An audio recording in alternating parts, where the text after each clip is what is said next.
That's probably a yearling elephant seal there, just based on its size and its coat. Back to the beginning. So does anybody have any questions, or Janet, is there anything we didn't cover that was on your list?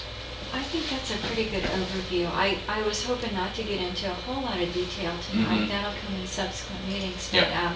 just a nice overview for everybody.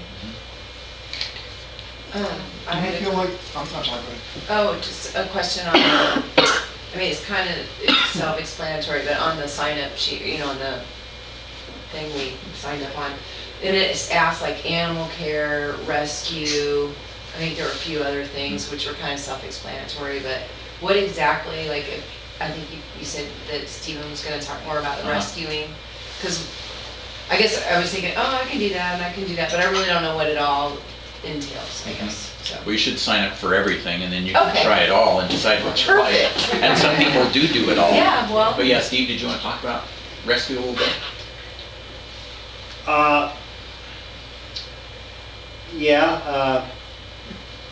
You know, again, I mean, it was going to be a little more nuts and bolts, I guess, and Mhm. maybe perhaps beyond the scope of this particular meeting.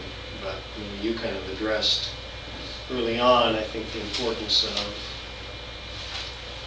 the initial, whoever takes the initial information, because whoever talks to the reporting party may end up with a weight estimate of 50 pounds, and we get out there and we have a 200-pounder, and the species is totally wrong. And so it's important, I guess, just in terms of when we are doing a rescue, to gather as much information as we can at the outset, and then whoever ends up responding to that call hopefully is armed with information that will enable them to kind of know what they're getting into. Is it a rubber seal pup? Is it an elephant seal? Is it a Des Moines, nuts, California sea lion, whatever we have?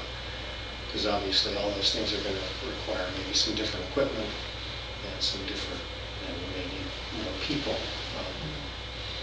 Do we have a check, we had a list of questions to ask Yes. on the phone that helps people ask the Right. right questions, so who the Yeah. caller can. Yeah. Right, there's a phone Identify, reporting yeah. form.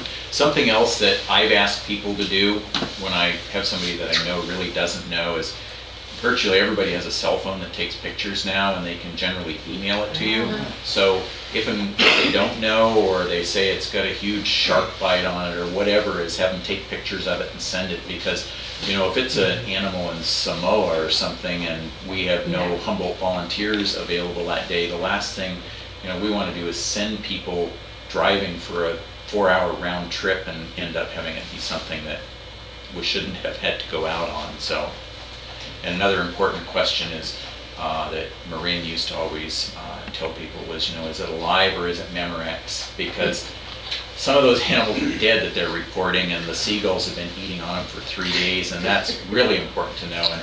And as far as dead animals go, we are interested in them. I'm interested in them. There is a lot of information that we can gather from dead animals.